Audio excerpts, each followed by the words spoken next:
Bom, pessoal, na aula de hoje a gente vai começar a falar sobre relação de equivalência. O que vem a ser isso? Relação de equivalência é uma ferramenta que a gente usa para tentar encontrar propriedades entre elementos que à primeira vista pode não ter nada em comum. Então, por exemplo, se eu pego o número inteiro 4 e o número inteiro 7, a princípio esses dois números não têm nada em comum. Um é um número par, que é o 4, o outro é um número ímpar, que é o 7. Um é primo, no caso do 7, e o 4 não é primo, é um número composto. Mas esses dois números guardam uma propriedade em comum dependendo da forma como eu olho para eles. Então, uma relação de equivalência serve para encontrar propriedades em comum entre objetos. Esses objetos podem ser números, podem ser conjuntos, podem ser pares ordenados. A gente vai ver alguns casos mais para frente. Bom, então, para começar, qual que é a definição de uma relação de equivalência? Para eu definir uma relação de equivalência, primeiro eu vou começar pegando um conjunto A não vazio. Essa condição aqui é importante. A gente sempre vai definir a relação de equivalência começando a partir de um conjunto não vazio. E eu vou pegar um conjunto R contido no produto cartesiano de A por A. Lembrando o que é o produto cartesiano de A por A? O produto cartesiano é o conjunto de todos os pares ordenados x e y quando eu pego o x e o y pertencentes ao conjunto A. Então, o meu R que eu vou usar para definir uma relação de equivalência é um subconjunto contido dentro dessa coisa aqui. Então, o R seria um conjunto formado por pares ordenados R e S, onde tanto R quanto S são elementos do conjunto A. Então, eu tenho um conjunto dentro do produto cartesiano de A por A. Eu vou dizer que esse conjunto R ele é uma relação de equivalência quando ele satisfizer algumas condições, que são elas as seguintes. Primeiro, para qualquer elemento que eu pego no conjunto A, para todo elemento que eu pegar no conjunto A, tem que existir um par do tipo x dentro desse conjunto R. Essa propriedade é chamada de propriedade reflexiva. A segunda condição, se dentro do conjunto R aparece um par ordenado x, y, então obrigatoriamente vai ter que aparecer também um par ordenado em que o y está na primeira posição e o x está na segunda posição. Então, se acontecer de eu ter um par xy, eu preciso obrigatoriamente ter o par yx aqui também. E essa é chamada de propriedade simétrica. E a terceira propriedade diz o quê? Se eu tenho um par xy no conjunto R e eu tenho um par yz no conjunto R, então obrigatoriamente eu tenho que ter um par x no conjunto R. Então a terceira condição está dizendo o quê? Se eu tenho um par que termina com y, que a segunda coordenada é um y, e eu tenho um outro par que o primeiro elemento dele é y, que ele começa com y, então obrigatoriamente eu preciso ter um par com o x que está nesse primeiro e a segunda entrada do segundo. Então eu preciso ter obrigatoriamente um par x com z. Essa é a chamada propriedade transitiva. Então, se o meu conjunto R contido em A cartesiano A satisfizer essas três condições, eu vou dizer que ele é uma relação de equivalência. E aí, quando R contido no produto cartesiano de A com A é uma relação de equivalência, a gente vai dizer que R é uma relação de equivalência em A ou sobre A. Além disso, quando eu tenho dois elementos x e y no conjunto A, se o par formado por x e y pertencer ao conjunto R, eu vou dizer que esses elementos x e y estão relacionados ou que são relacionados. Então, a gente diz que eles são relacionados ou que estão relacionados. As duas coisas significam a mesma coisa, quer dizer o quê? Dizer que o par xy pertence a esse conjunto R. Então, vamos ver alguns exemplos de conjuntos que satisfazem a definição de relação de equivalência. Primeiro, vamos pegar o conjunto A como sendo um conjunto formado por 1, 2, 3, 4. Para essa relação de equivalência tem que ser o quê? Tem que ser um conjunto R contido no produto cartesiano de A com A. Então, o primeiro passo aqui seria calcular quem que é o produto cartesiano desse conjunto com ele mesmo, que é o que? O conjunto dos pares x e y, onde eu faço x e y percorrer todos os elementos do conjunto A. Então, para construir o produto cartesiano, o que eu vou fazer? Eu vou escolher esse x, um desses elementos de A, e vou fazer o y percorrer todos os demais elementos. Então, eu posso pegar o x como sendo 1, e a y assume todos os possíveis valores do conjunto A. Então, o y seria o próprio 1, o 2, o 3 e o 4. Aí agora eu faço o x variando como 2 e o y qualquer valor de novo, começando de 1 até 4. Pego o x como 3 e o y qualquer coisa dentro de A. Pego o x como 4 e o y sendo qualquer coisa no conjunto A. Então, se eu faço essa variação pegando todos os valores para o x e y, eu vou ter o produto cartesiano de A por A. Então, prosseguindo com esse raciocínio, fazendo x e y variar em todos os elementos de A, eu obtenho quem que é o produto cartesiano. Nesse caso, o produto cartesiano seria composto por esses elementos. E aí, de posse desse produto cartesiano, agora eu posso pegar subconjuntos dentro do A cartesiano A e ver se eles satisfazem ou não a definição de uma relação de equivalência. Então, vamos pegar alguns conjuntos aqui e verificar se eles satisfazem a definição. Então, no primeiro caso, se eu pego R0 como sendo um conjunto vazio, ele define uma relação de equivalência. Primeiro, ele teria que estar contido no produto cartesiano e a gente sabe que o vazio está contido sempre em qualquer conjunto A. Em particular, também isso vale para o produto cartesiano de A por A. Então, ele está contido aqui dentro. Mas ele não é uma relação de equivalência por quê? Qual que é a definição de relação de equivalência? Que para verificar isso tem que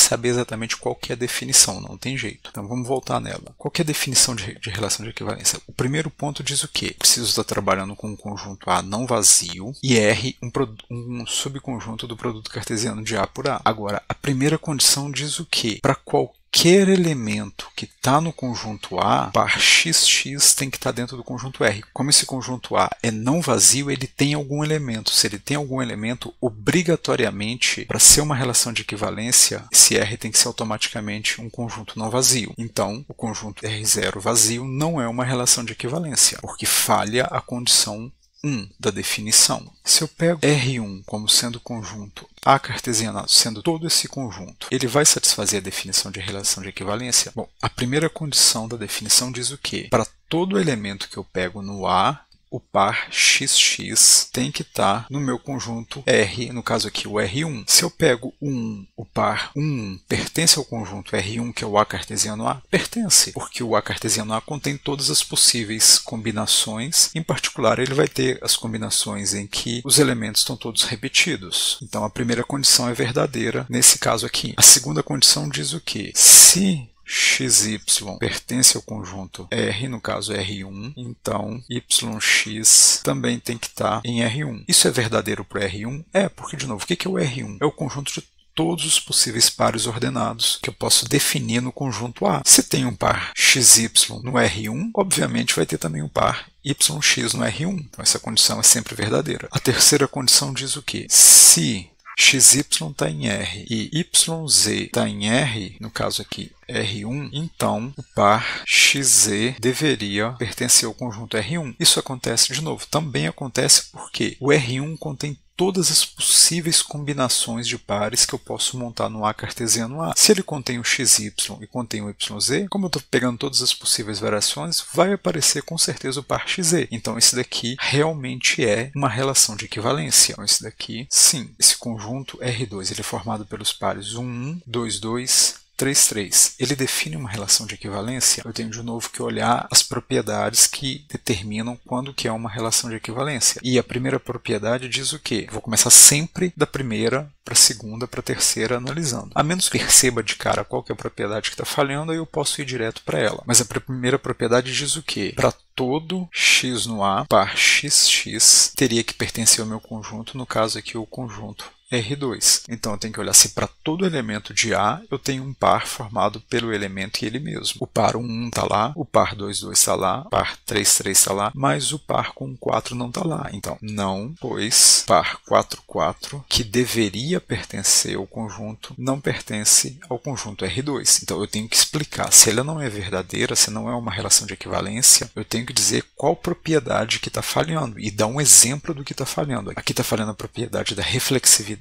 porque eu precisaria ter esse par 4, 4 dentro do conjunto R2. Esse conjunto R3, ele define uma relação de equivalência? De novo, vou olhar para a definição. A primeira condição diz o quê? Eu tenho que ter um par xx no conjunto, no caso R3, para qualquer x que eu pego no conjunto A. Pego 1, tem um par 1, está aqui. Pego 2, tem um par 2, 2, está aqui. Pego 3, tem um par 3, 3, está aqui. Pego 4, tem um par 4, 4, está aqui. Então a primeira condição é verdadeira. A segunda condição diz o quê? Se eu tenho um par xy, eu preciso ter obrigatoriamente o par yx no R3. Aqui eu tenho o par 1, 2, e aí por essa condição eu precisaria ter o quê? O par trocando a posição da primeira com a segunda, que eu tenho que está aqui. Agora, se eu olho para esse par 2, 1, essa condição também vale. Se eu tenho, o que essa condição está dizendo é o quê? Se eu tenho um par que começa com x e termina com y, eu preciso ter o par que começa com y e termina com x. Isso vale para quaisquer elementos. Então, se eu tenho o par 2, 1, eu precisaria ter o par com a posição trocada, mas o par com a posição trocada é simplesmente o 1, 2 que está aqui. Então, essa condição é verdadeira. Não tenho nenhum outro elemento com um par com entradas distintas, eu não preciso analisar mais isso. Então, a segunda condição, a simetria, também é verdadeira. A terceira condição diz o quê? Se eu tenho um par xy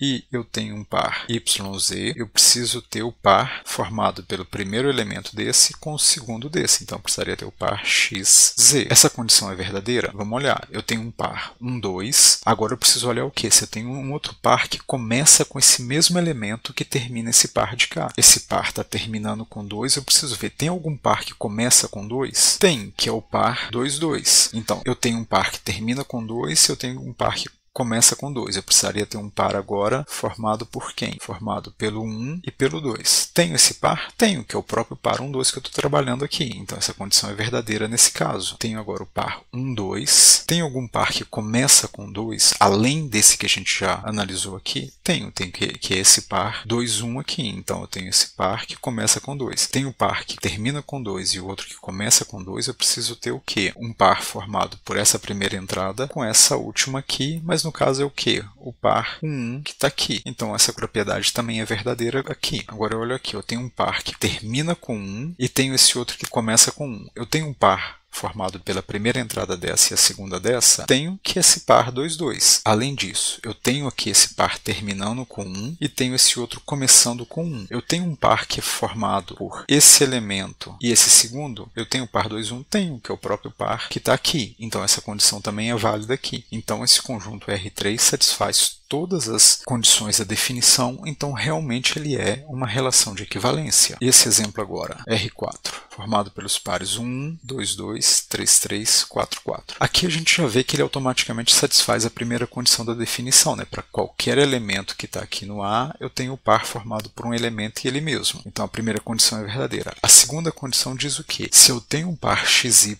eu preciso ter obrigatoriamente o par YX. Mas a condição diz se aparece esse par. Aparece algum par desse tipo nesse conjunto? Não. Então eu não tenho que ter esse aqui obrigatoriamente. Então ela é verdade por quê? Porque eu não tenho nenhum elemento que entra nessa condição inicial aqui do C. E a terceira condição diz o quê? Se eu tenho um par XY e eu tenho um par YZ, então eu deveria ter o par o quê? XZ. Eu tenho algum par nessa condição, um par que termina com certo elemento Y e um outro que começa com esse mesmo elemento Y? Não. Então, essa condição também é verdadeira. Por quê? Porque eu não tenho ninguém que se encaixa nessa condição inicial aqui. Então, a condição 3 também é verdadeira por não ter nenhum elemento que se encaixa na suposição dela. Então, esse daqui também é uma relação de equivalência. E, por fim, esse último exemplo, eu tenho o par 1, 2, 2, 3, 3, 4, 4, 1, 2, 2, 1, 2, 4, 4, 2. Eu quero verificar se isso define ou não uma relação de equivalência. Então, eu vou pelas condições. Primeiro, XX pertence a R5 para todo x que está no A? Sim, porque eu tenho um par 1, 2, 2, 3, 3, 4, 4. Então, a condição 1 é verdadeira. A condição 2 é verdadeira se eu tenho um par XY, eu obrigatoriamente vou ter o par YX também. Vamos verificar. Eu tenho um par 1, 2, tenho o par 2, 1? Tenho, está aqui. Tenho o par 2, 4, tenho 4, 2? Também está aqui. Tenho 4, 2, eu tenho o inverso dele? Tenho, que é o 2, 4. Tenho o 2, 1, eu tenho o simétrico dele? Tenho, que é 1, 2. Então, essa condição é verdadeira aqui também. Por fim, a terceira condição, que diz que se XY está em R5 e YZ também está em R5, eu quero saber se o XZ pertence a R5. Então, vamos ver se tem algum par que entra nessa condição. Eu tenho um par 1, 2, tenho o par 2, 1. Essa condição diz o quê? Eu tenho que ter o par que começa com esse e termina com esse, que é o par 1, 1. Está lá. Eu tenho o par 2, 1 e tenho o par 1, 2. Então, eu preciso ter o par que começa com esse e termina com esse, que é o 2, 2. Também está lá. Aqui, eu tenho o par 2, 4, 4, 2. Então, eu preciso ter o par que começa com esse e termina com esse, que é o 2, 2. Também está lá. Agora, eu tenho o par 4, 2, e o par 2, 4. Então, precisaria ter o par que começa com 4 e termina com esse outro elemento que também é o 4. Então, o par 4, 4 está aqui. Agora, eu tenho também o par 4, 2 e o par 2, 1. Essa condição diz o quê? Eu tenho que ter o par que começa com esse e termina com esse. Então, precisaria ter o quê? O par 4, 1 nesse conjunto, mas o 4, 1 não está aqui. Então, como o par 4, 1 não pertence a R5, esse conjunto não vai ser uma relação de equivalência porque ele não cumpre a propriedade transitiva. Então, em resumo, esse não é porque a relação de equivalência precisa ser obrigatoriamente não vazio. Esse é. Aqui também não é, porque eu precisaria de ter o par 4, 4 nesse conjunto R2. Esse daqui é uma relação de equivalência, esse aqui também é uma relação de equivalência, e esse último não. Por quê? Porque eu tenho o par 4, 2 pertence a R5, o par 2, 1 pertence a R5 e o par 4, 1 não pertence ao conjunto R5. Então, sempre que não for uma relação de equivalência, eu tenho que dizer qual propriedade falha e dar um exemplo que mostra que essa propriedade realmente está falhando. Vamos pegar um exemplo um pouco mais abstrato agora, não sendo um conjunto finito como a gente fez no caso anterior. Então, vamos pegar o conjunto de todos os números inteiros, R um subconjunto em Z cartesiano Z, dado como o conjunto R vai ser formado por todos os pares xy em Z cartesiano Z, com a condição que na hora que eu faço a diferença x menos y, isso resulta num número da forma 2k, onde esse k é algum número inteiro. Então eu quero mostrar que esse conjunto R, formado por esses pares ordenados, satisfaz a definição de relação de equivalência. Então o que eu preciso fazer? Eu preciso verificar que aquele conjunto R, descrito por aquela condição, satisfaz essas três propriedades aqui. Então como é que eu provo que esse conjunto realmente é uma relação de equivalência? Eu tenho que verificar aquelas três propriedades. Então eu vou começar verificando a primeira propriedade. Então a primeira propriedade diz o quê? Para qualquer x que eu pego no conjunto A, eu quero saber se o par xx está em A. Então, seja x um elemento no A, que no caso aqui é o conjunto dos inteiros. Então, o par xx pertence ao conjunto R, por quê? Lembra, para ele pertencer ao R, o que eu tenho que fazer? Eu tenho que fazer a diferença da primeira com a segunda coordenada, e essa diferença tem que dar um número que pode ser escrito na forma 2k. Então, se eu faço x menos x, isso aqui é 0, e 0 eu sempre posso escrever como sendo 2 vezes alguma coisa, que é simplesmente 2 vezes 0. Então, se x é um número qualquer nos inteiros, o par xx está no conjunto R porque a diferença de x menos x satisfaz essa condição que define o conjunto R. Aqui na segunda condição, eu vou admitir que um par pertence a esse conjunto R, um par xy. O que eu quero fazer é mostrar que, se eu pego o par yx, ele também pertence a R. Então, suponha que um par xy pertence a esse conjunto R. Se ele está em R, o que eu posso dizer? Eu posso dizer, então, que a diferença x menos y dá um múltiplo de 2 com esse k sendo algum número inteiro. Então, do fato tu está supondo que xy pertence a R, então eu sei que x menos y vai ser sempre um 2k com k pertencente ao conjunto dos inteiros. Agora, quem que eu quero verificar? Eu quero saber se o par yx é que está no conjunto R. Essa é a minha dúvida. E como é que eu sei se esse par está em R ou não? Eu preciso fazer a diferença dele e ver se essa diferença dá 2 vezes algum número L. Aquele k que aparece na definição, ele vai mudar, ele não é o mesmo valor para qualquer x e y. À medida que eu troco os valores de x e y, aquele k vai trocando de valor. Então o que eu quero saber é se essa diferença yx pode ser reescrita como 2 vezes algum número inteiro L. Então vamos trabalhar com isso daqui. Então daí, se eu pego essa diferença y menos x, como é que eu posso calcular isso? Eu vou tentar determinar isso usando essa hipótese que eu estou fazendo aqui, que a diferença x menos y dá um múltiplo de 2. Tem alguma relação entre y menos x e x menos y? Tem, né? Esse número aqui é simplesmente o negativo de x menos y.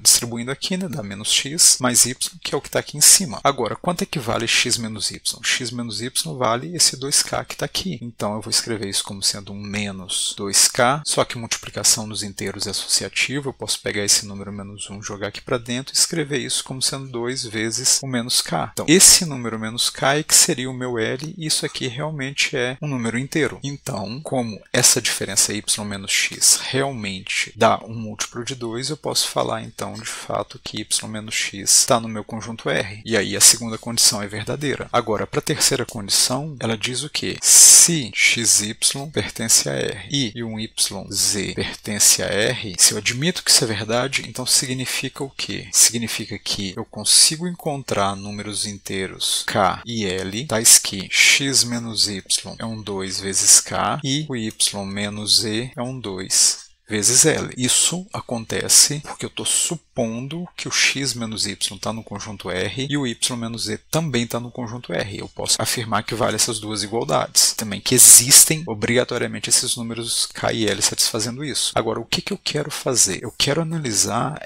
se xz também vai pertencer ao conjunto R. Mas para dizer se xz pertence a R, o que eu tenho que fazer? Eu tenho que calcular a diferença x menos z e ver se isso vai ser ou não igual a 2 vezes alguma coisa aqui. Então vamos trabalhar de novo com essa igualdade aqui. Então vamos ver agora o que acontece com o par xz, se x menos z realmente é um múltiplo de 2 ou não. Eu preciso calcular quanto que vale essa diferença x menos z. Só que a princípio eu não sei quem que é x nem quem que é z, eu não sei os valores deles. Eu preciso fazer essa diferença, então vou ter que usar a hipótese que eu tenho, que é o quê? Que é x menos y igual a um 2k e y menos z igual a um 2l. Eu consigo relacionar isso com o x menos z? Consigo, né? Se eu somar essas duas coisas, o que acontece? X menos y mais y menos z, esse menos y cancela com esse mais y aqui, sobraria só x menos z. Então, o x menos z, isso é a mesma coisa que x menos y mais o y menos z. Quem que é x menos y? X menos y é um 2k, y menos z é um 2l. Se eu coloco esse 2 em evidência,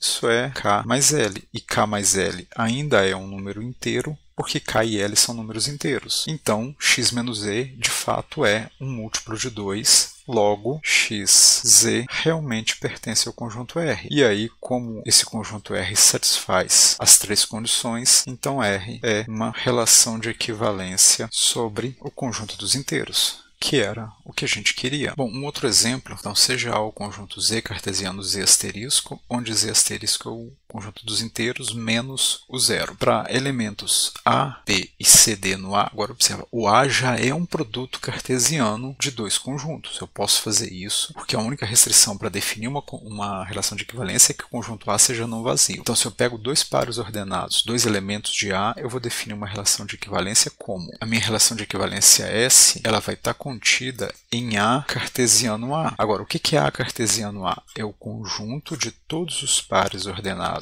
alfa, beta, tais que o quê? Que o alfa e beta pertencem ao conjunto A. Só que o que é o A? O A é um produto cartesiano de Z com Z. Então, se eu digo que o alfa pertence ao conjunto A, isso significa o quê? Que esse alfa é um elemento de A, então ele é um par ordenado AB. Se eu digo que o beta está no A, significa o quê? Que o beta é um par ordenado agora CD. Então, o que significa esse par ordenado formado por alfa e beta? Ele, na verdade, seria um elemento desse tipo daqui. É um par ordenado, mas que cada coordenada desse par é, de novo, um par ordenado. Então, o meu conjunto S é o conjunto formado por elementos do tipo par ordenado AB, par ordenado CD, em A cartesiano A, com a condição, quando eu multiplico esses dois, tem que dar o mesmo resultado que se eu multiplico isso daqui. Então, eu estou multiplicando o primeiro elemento do primeiro par com o segundo elemento do segundo par e o segundo elemento do primeiro par com o primeiro elemento do segundo par. E aí eu quero mostrar que isso define realmente uma relação de equivalência sobre o conjunto A. Bom, então vamos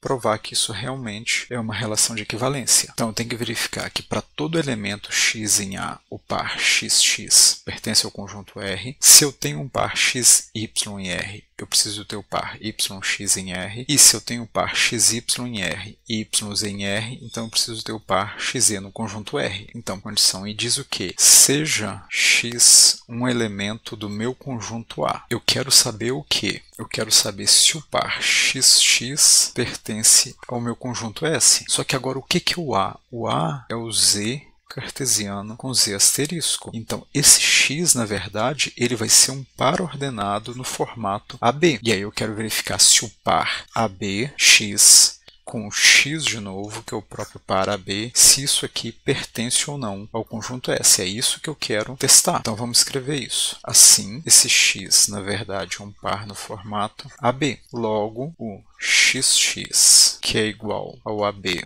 ele pertence ao conjunto S, porque quando é que eu sei se um elemento está no conjunto S ou não? Eu vou olhar para a condição que define o conjunto S. O que eu preciso fazer? Eu preciso multiplicar o primeiro elemento do primeiro par com o segundo do segundo par. Então, o primeiro elemento com o segundo, então é A vezes B, e eu preciso saber se isso é igual ao quê? O segundo elemento do primeiro par com o primeiro do segundo, que é BA. Mas nos inteiros, AB ou BA é exatamente a mesma coisa, que isso aqui é igual a AB. Então, realmente, esse par XX pertence ao conjunto S. E aí a primeira condição é verdadeira. Então, para a segunda, vamos supor que um certo elemento nesse formato pertence ao conjunto S. Se ele está em S, significa o quê? Significa que, pela condição de S, né, na hora que eu multiplico o primeiro elemento desse par com o segundo desse, isso tem que ser igual ao segundo desse par multiplicado pelo primeiro desse. Então, significa que A vezes D tem que ser igual a B vezes C. O que eu quero saber? Eu quero saber se na hora que eu monto o par trocando a posição, no caso C com D e A com B, eu vou trocar a posição desse elemento com esse daqui. Eu não estou trocando a posição dentro desse par, eu estou pegando esse elemento maior aqui. Isso tudo aqui seria o meu X e isso tudo aqui seria o meu Y. Então, esse seria o par XY e eu quero agora trocar ele para Y com x. Mas só que se eu troco desse jeito, como é que vai ficar a multiplicação aqui? A multiplicação é definida como sendo o primeiro daqui com o segundo daqui. Então, multiplicaria C com B e o segundo daqui com o primeiro desse outro par. Então, multiplicaria D com A. Então, isso ficaria o quê? C vezes B tem que ser igual a D vezes A. Só que C vezes B é a mesma coisa que B vezes C. D vezes A é a mesma coisa que A vezes D, porque eu estou multiplicando números inteiros. Então, se esse par ABCD está ali no S, o par CD-AB também vai estar automaticamente. Vamos escrever isso então. Assim, C com D, AB pertence ao conjunto S, por quê? Pois, quando eu faço C vezes B, que é a mesma coisa que B vezes C, e B vezes C eu sei que é igual a A vezes D, e A vezes D é a mesma coisa que D vezes A. Então, esse par realmente pertence ao conjunto S, e a segunda propriedade é verdadeira. Falta agora o terceiro caso. A definição diz o quê? Eu tenho que pegar um x com y no S, um y com z no S, e eu quero saber se o x com z pertence ao conjunto S. Só que o que é o meu conjunto S? É um conjunto em que cada entrada dele, cada elemento que está aqui, é de novo um par ordenado. Então, eu vou pegar esse x como sendo um par AB, o y como um par CD e o z como sendo um par EF. Então, vou trabalhar com esses três pares ordenados. Então, suponha que eu tenho um par AB, CD no S e eu tenho um outro elemento que começa com essa entrada aqui. Então, eu tenho um outro que é um CD e F, também no conjunto S. Quero saber se o par AB e F vai pertencer ou não ao conjunto S. Agora, o que eu sei? Se o par ABCD está em S, significa o quê? Se eu multiplico o primeiro desse com o segundo desse, A vezes D, isso é a mesma coisa que o segundo desse vezes o primeiro desse, é igual a BC. Se o par CD e F está no S, significa o quê? Que se eu multiplico o primeiro elemento desse com o segundo desse, é a mesma coisa que multiplicar o segundo desse com o primeiro desse. Então, eu tenho que CF é igual a DE. Aonde eu quero chegar? Eu quero chegar no par AB e com F. Mas isso daqui, para eu poder dizer que isso está no S, eu precisaria chegar em quê? Que AF é igual a BE. Então, eu preciso chegar numa igualdade desse tipo aqui para poder afirmar que esse par está num conjunto S. Agora, aqui eu estou trabalhando com números inteiros. Números inteiros eu não posso aqui, por exemplo, pegar, como eu tenho esse D aqui e tenho esse D aqui, a dizer D igual a B vezes C sobre A. Essa notação não é obrigatoriamente um número inteiro, isso não faz parte. Então, eu não vou fazer esse processo de isolar essa variável, porque essa divisão que eu estou indo fazer aqui não está definida no conjunto dos inteiros. Mas o que eu posso fazer? O que eu quero chegar é nessa conta aqui de baixo, nesse valor aqui de baixo. O que eu posso fazer é multiplicar, por exemplo, essa primeira equação aqui toda por um f, que esse f está na segunda coordenada, então ele é um número inteiro diferente de zero. Se eu multiplico essa equação toda, eu não vou alterar o valor desse desse sisteminha. Então, multiplicando essa primeira linha por f, eu vou ficar com ADF igual a BCE. Só que eu tenho? O que é CF? CF é a mesma coisa que DE, então eu posso trocar esse valor de CF aqui por esse valor aqui de cima. E aí eu vou ficar com o quê? ADF igual a BDE. E aí agora eu posso pegar esse fator que está aqui, jogar para o lado da direita e escrever ADF menos BDE igual a zero. Posso pôr esse D em evidência e escrever AF menos BE multiplicado por D, tudo isso igual a zero. Só que quem que é esse D? O D eu estou pegando aqui nessa segunda entrada desse par. Lembra, todos os elementos da segunda entrada desses pares são sempre números diferentes de zero. Então, esse D que tem aqui, ele tem a hipótese adicional que o D é diferente de zero. E no conjunto dos inteiros, se eu tenho uma multiplicação de dois números inteiros dando zero e um deles não é zero, é porque o outro tem que ser zero. Então, o AF menos BE é igual a zero, ou seja, AF igual a BE. Mas se AF é igual a BE, significa o quê? Logo, o par formado por A, B e F pertence ao conjunto S. Então, esse conjunto S satisfaz a propriedade da transitividade. E aí, com isso, esse conjunto S é realmente uma relação de equivalência sobre o conjunto A aqui, que é o conjunto Z cartesiano com Z asterisco, que era o que a gente queria. Bom, esse vídeo se encerra aqui. Bom, no próximo vídeo a gente vai falar sobre o que realmente uma relação de equivalência faz para separar os elementos, que é a ideia de uma classe de equivalência. É isso que, mediante uma certa relação, vai separar os objetos que compartilham alguma propriedade em comum. Mas isso é assunto para o nosso próximo vídeo.